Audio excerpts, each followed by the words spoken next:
could you give us concrete examples of how NGOs or the United Nations agencies have undermined local economies and governance structures in the name of humanitarian aids? And most importantly, how do you think international intervention should be reshaped to truly serve peoples in the conflict-stricken zones like the Great Lakes region, rather than perpetuating cycles of poverty and conflict, putting in mind that it's very difficult to exclude the international presence in our continent? Well, the thing is, you see, again, we come back down to a neoliberal economic system, the City of London, Wall Street, banking empire. And that all took off, the destruction of domestic economies throughout the continent took off in the 1990s, early 1990s, when the IMF, and remember what the IMF is, the International Monetary Fund is a tool of this banking network, the Anglo-American network. They bought in structural adjustment programs. And using the SAPs, they more or less gutted what was there. The entire objective was to privatize any assets. It's happened here in the West, by the way.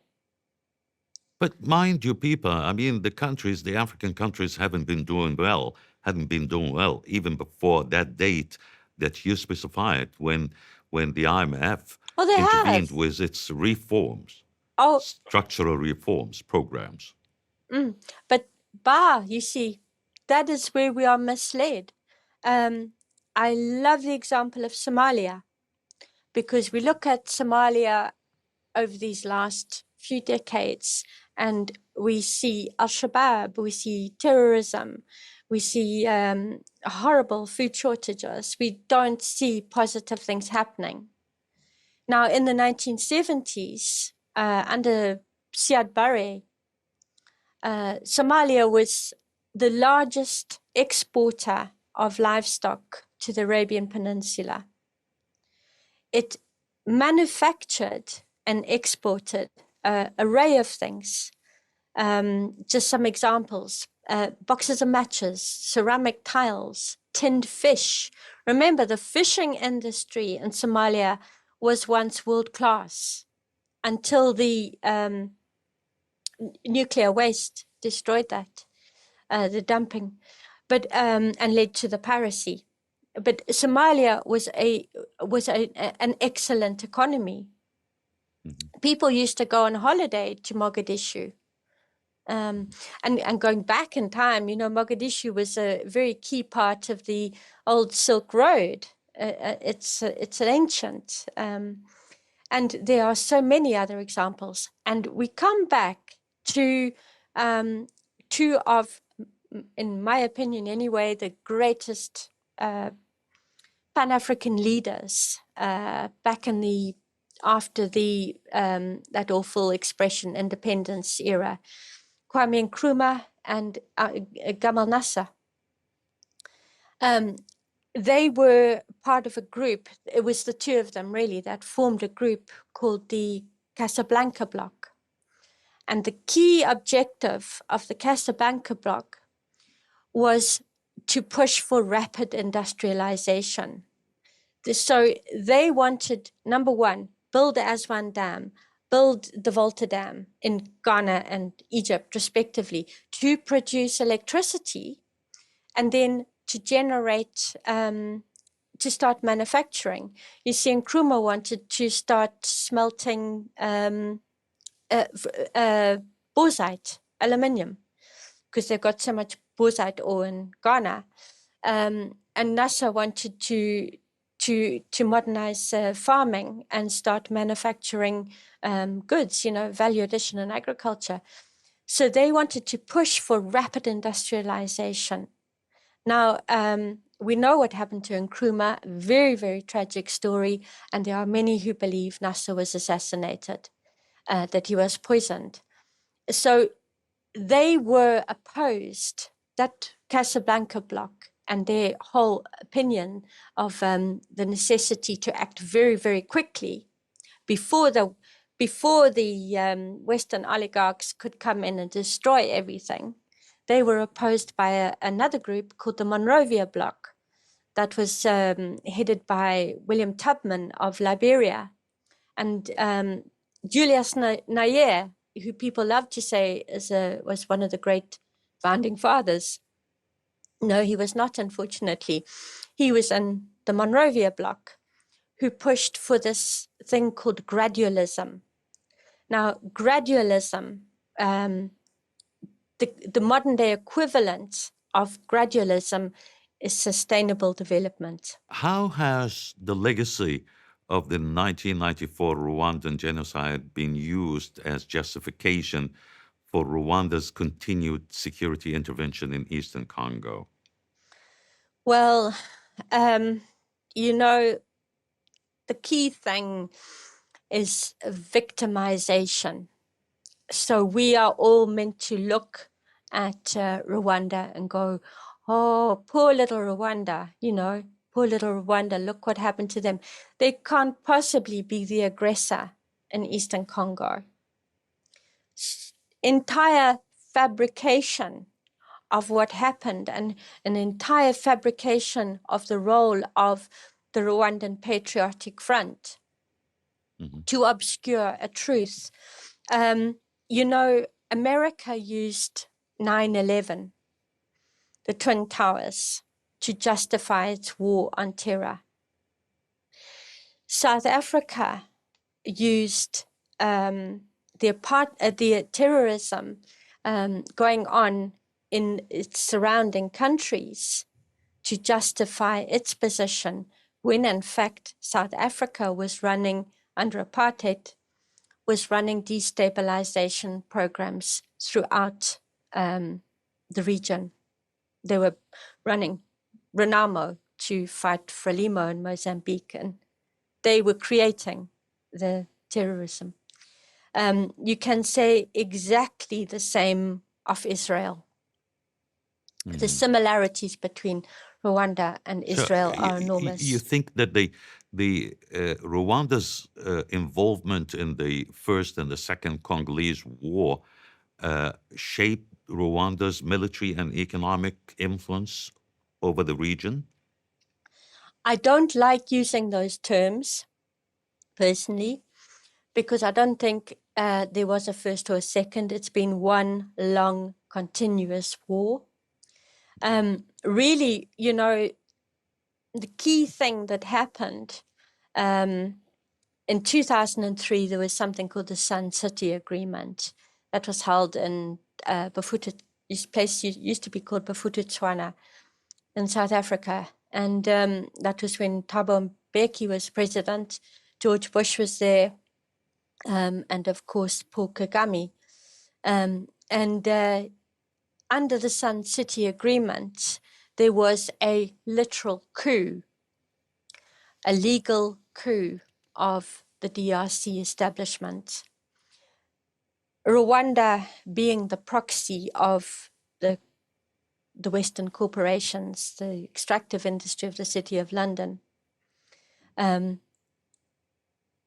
had complete control over the Congolese, the workings of the Congolese establishment. And that basically was what happened. If you go back to the presidency of Joseph Kabila, Joseph Kabila came in after his father, Laurent Kabila. Many say that Joseph Kabila, in fact, killed his father. Joseph Kabila was a Manchurian candidate for Rwanda. He still is. He's now heading what they call AFC, Alliance Fleuve du Congo, or just to complicate things, the English acronym is CRA, Congo River Alliance.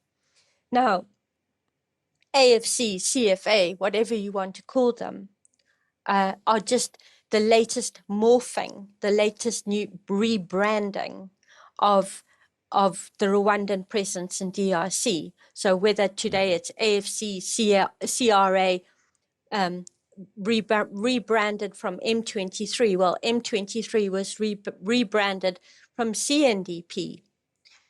It always was and always will be the presence of Rwanda in Eastern Congo. But are we talking about concrete evidence about of the Rwanda's intervention, direct intervention in Congo? Well, I mean, because we keep hearing reports about proxies, but are we talking about a real hard evidence about a direct Rwandan involvement? I wish I could show your audience the video that has been circulating on WhatsApp just the last few days, taken in Bukavu from an apartment building. Whoever's filming is filming and looking down on the streets of Bukavu. Remember, right now as we're speaking, Bukavu, Goma, most of that region is under occupation by terrorist forces, M23, RDF. But what that video showed was hundreds of soldiers walking in file, filing down the streets, immaculate uniforms, each with a sleeping mat on his back, a rucksack, AK-47, whatever they're using, walking in file, hundreds of them walking through the streets of Bukavu. No words, nothing said, just silently marching. Now you look at that footage, and anyone looking at that footage, and you ask yourself, seriously, is that a militia group? Is that some ragtag rebel militia? Because that's the words they love using. The rebel militias of Eastern Congo, the rebel militias. What you can see in that video is RDF, the Rwandan You're talking about Defense Force. a regular army. It's a We're talking about regular army. as any regular army you want to see. And you're talking about the Rwandan regular army. Yes, it is what... Are they dressed in uniforms of the Rwandan army or something else? They used to be. They used to not bother disguising themselves. But because of the amount of attention, they now sometimes they'll use FARDC uniforms, Congolese army uniforms.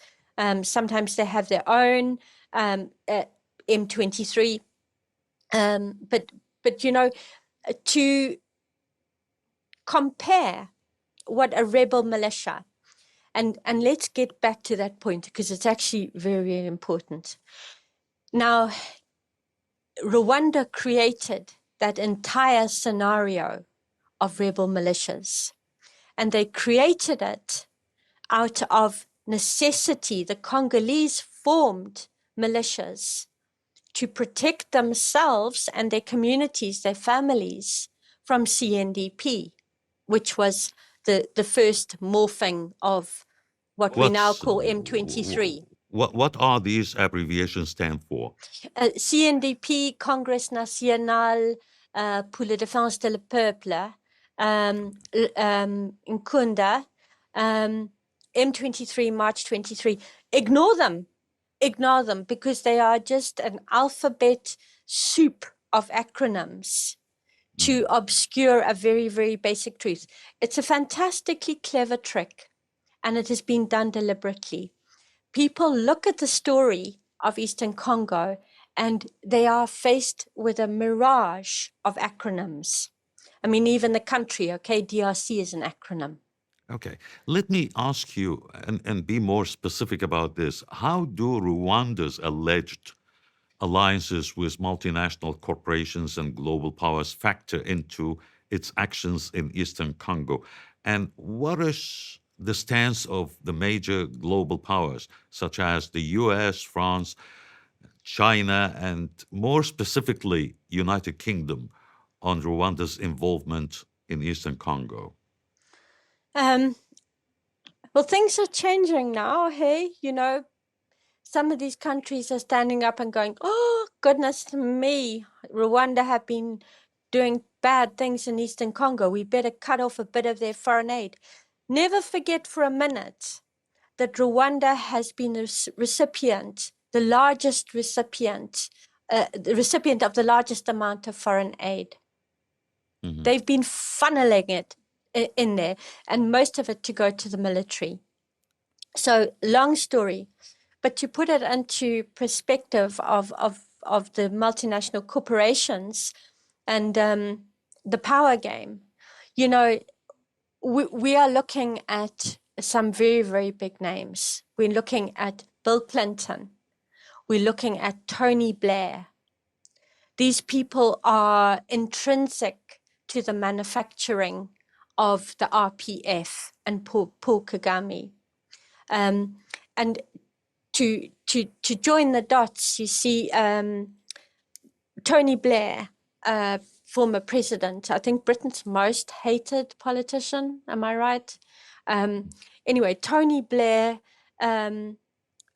great buddies with the Kagames, huh? With Mr. and Mrs. Kagame, big friends. Tony Blair, he was special advisor to Glencore Extrata. I don't think he is Glencore Extrata. Now, Glencore, there was a merger, so there was Glencore Extrata. One of the key, it's an Anglo-Swiss corporation, and it is the biggest mining company in DRC. Now, Tony Blair was a special advisor. He is intrinsic to putting Kagame and co in power. And I must just say, you know, Felix Tshisekedi, bravo to that president, bravo, because they're now suing Glencore for unpaid tax. And that is all part of the picture. It's all part of the story. But to link Tony Blair, okay, to the Kagames, back in 2015, 16, I'm not sure, General Karenkezi, Kagame's one of his top henchmen, guys in government, landed at Heathrow on a diplomatic visit, and he was immediately apprehended by the Spanish. There's a Spanish judicial body that want to prosecute. They are still willing to prosecute Paul Kagame.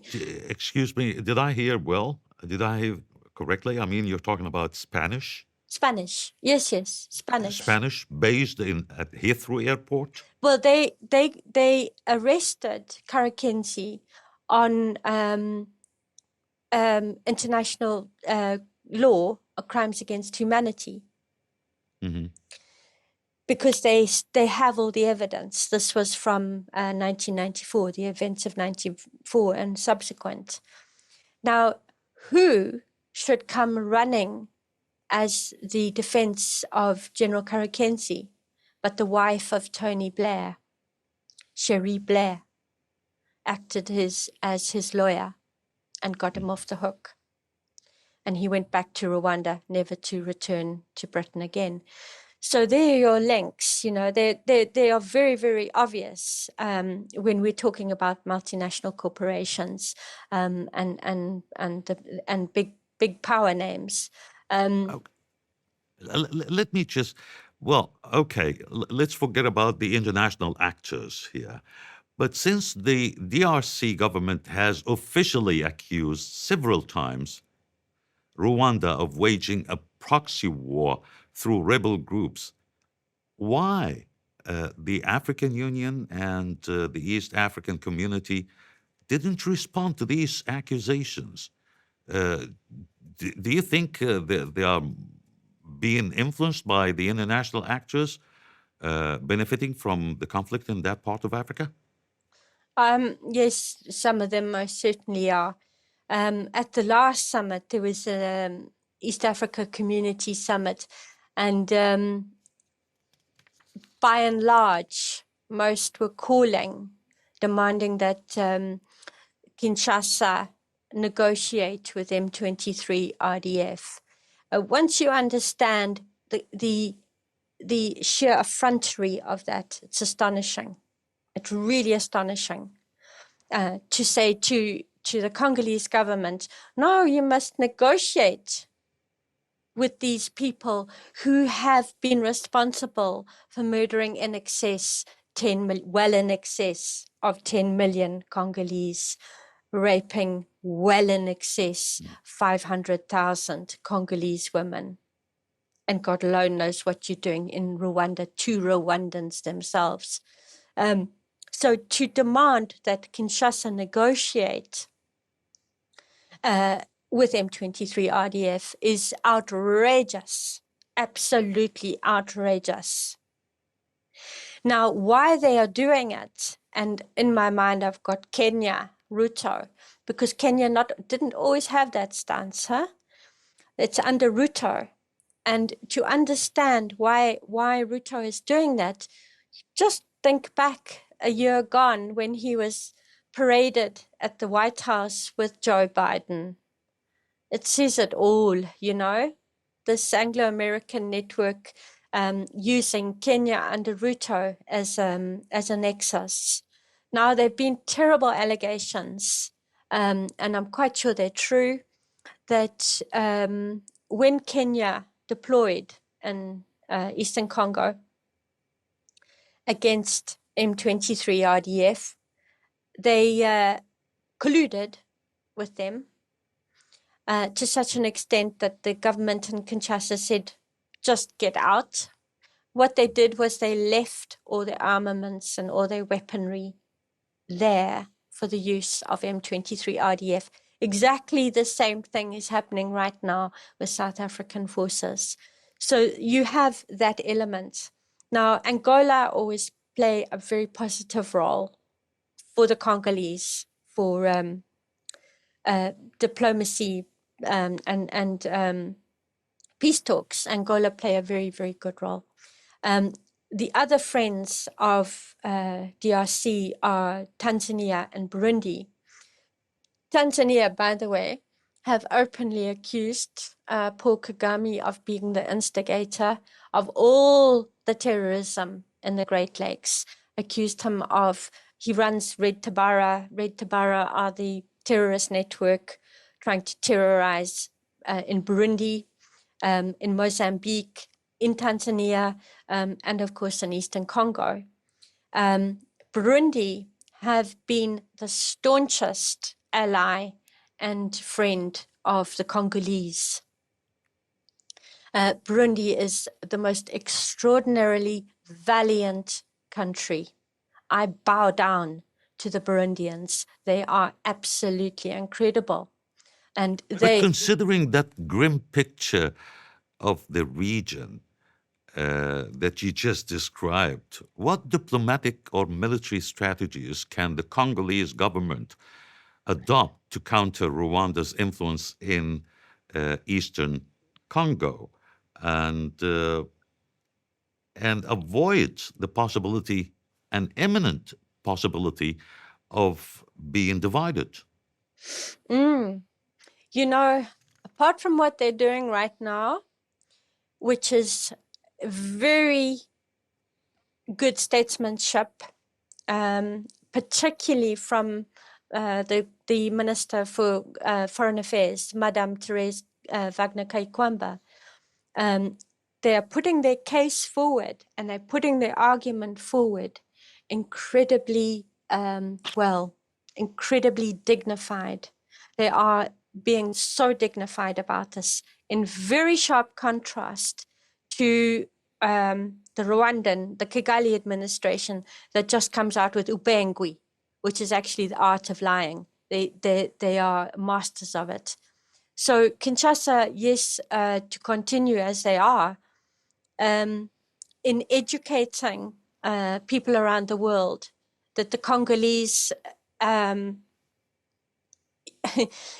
been so many myths put on the Congolese. Where do we even start with it all? And they are dismantling those myths. They really are. I think long term, the important thing would be for Kinshasa to diversify the economy so that it is not purely reliant. It's heavily reliant on mining revenue, and that's a very, very, very big problem. So to diversify the economy, beneficiation of their minerals, they should be processing minerals, as all African countries should be doing, and a strong government and a strong military. Many observers depict similarities between Israel and Rwanda. How have myth shaped both Israel and Rwanda's national identities and used as justification of their pursuit of control over neighboring countries? It's a very interesting subject. There is, and there has been an ideology created by the Rwandan administration under Paul Kagame, and it can be called the Bani-Rwandan doctrine. Now, the Bani-Rwandan doctrine operates on an idea of identity in the same way Zionism does. So the similarities are very, very interesting. If you go back to the origins of Zionism, I think you might find it very interesting to realize the connection with the City of London and the whole identity of the Jewish people being consumed by this political Zionism. The same thing, exactly the same thing with the Tutsi supremacy, because that is what we're looking at, is Tutsi supremacy.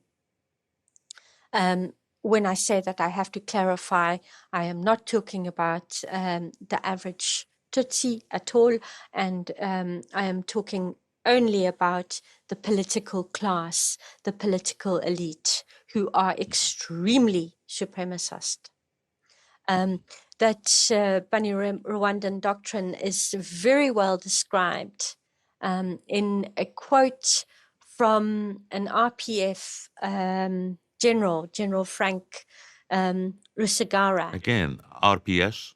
RPF, Rwandan Patriotic Front. And he said, Rwanda is not defined by a geographical space. It is a state of mind. I think that says it all. So, so he doesn't see any borders for Rwanda. No, and that is exactly it. So you have this ideology of, just like Zionism, of a greater Rwanda, which is why Rwanda are currently occupying Eastern Congo, Bukavu, Goma, and all the territories that they are occupying, because they have this view of the Tutsi supremacy of the Great Lakes. It's actually larger than that. It's the Hima-Tutsi. There's a Hima-Tutsi empire, but perhaps we won't go into that now. This supremacy ideology needs to be triggered by some shocking events. And based on that, how do Israel and Rwanda use their histories of suffering, for example, the Holocaust for Israel and the genocide for Rwanda, to gain international support? Yeah, well, the thing is, it's the victim, isn't it? It's always, they play the victim. That isn't certainly not going to work for Israel any longer. And once we can spread the truth of what is actually controlling the government of Rwanda, then that too can be exposed. But yes, it is the victimhood. Oh, they are the victim. Therefore, for one thing, in Rwanda, you cannot even ask the most simple question about the events of 1994. You know, they have these genocide laws. You go to prison like Victoire Ingabire. What do you mean that you cannot ask any question, simple question about what happened in 1994? Well, you can't. There's a wonderful... You mean to ask a question or to question what happened in 1994? Either. Victoire Ingabire, she simply wanted to know some very basic facts about the process of events of what happened in April in 94. And she spent, I think, 15 years in prison. There are countless... For asking the question? Yeah. For asking some questions? Yeah, there are countless examples. You wouldn't believe how the state has created this system of, it's almost like death worship. It's like the death cult in government, and this death worship with all the skulls lined up. And people have questioned where some of those skulls have even come from. You know, are they even recent? Are they somehow getting them to accumulate their masses of skulls? I mean, what happened in 94 was horrific. But the truth of what happened is even worse. It's even worse. But it's just a no-go area. Rwandans cannot talk about it. It's an extremely oppressive country to live in, hey? Just recently, Kagame closed 4,000 churches. 4,000, shut them down on health and safety regulation, which is absolute rubbish. It's because the church is the last refuge for people to come and talk to each other and say, you know, what the hell's going on in this hellhole of a country. I mean, Dr. Teogen Rudasingwa, who worked in the RPF with Kagame, went into exile and has described Rwanda as a giant jail full of jails. The incarceration rate is incredible. The conditions people are in is appalling. And there's conscription. That's how they are. It's cannon fodder. You know, they're using young Rwandan men as cannon fodder in Eastern Congo. So life... journalists are, if you want to commit suicide, become a journalist in Rwanda and start questioning Paul Kagame, you'll be dead the next day. There are countless examples of that. It's an extremely oppressive and scary place to live if you don't want to go along with the lie. Well, I don't want to end this with such a pessimistic outlook, and maybe that's why I'm going to ask you this last question, Bíba. Do you see a point in the future when Israel and Rwanda balance their myth with accountability for the harm caused by their policies? What a painful process. I really can't begin to imagine where it starts for Israel, but I know for Rwanda, I know that, you know, the Congolese bear no ill will.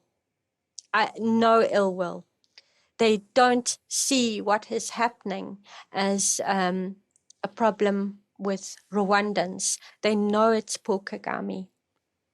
There's no question in their minds. So the easiest route to achieving peace and stability in the Great Lakes is to take Paul Kagame before the International Court of Justice. That is the quickest and easiest way to secure peace. You will instantly have 110 million Congolese celebrating on the streets. You will have 14.5 million Rwandans and 14.5 million Burundians celebrating on the streets, because they all know that Paul Kagame is key to it all. And if he can be removed, then people can heal their wounds. You know, the wounds are horrific. The emotional, psychological wounds, both in Congo and Rwanda, are horrific. And people can begin to heal. You suggested this as as a way to correct things in the Great Lakes region.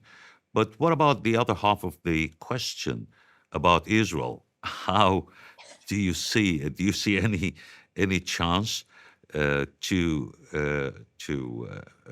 make Israel balance their policies and correct their policies and stop all these agonies that they have caused in the region, in the Middle East?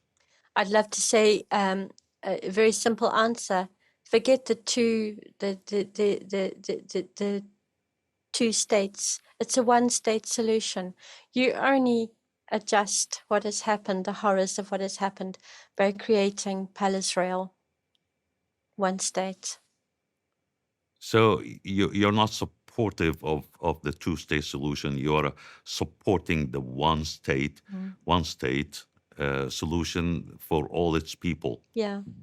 be it Jewish, Arabs, As it- Muslims, Christians. As it used to be. Mhm. Mm. Well, Miss Beiba Lowton, thank you very much for talking to Al Jazeera. It's been a pleasure. Thank you so much.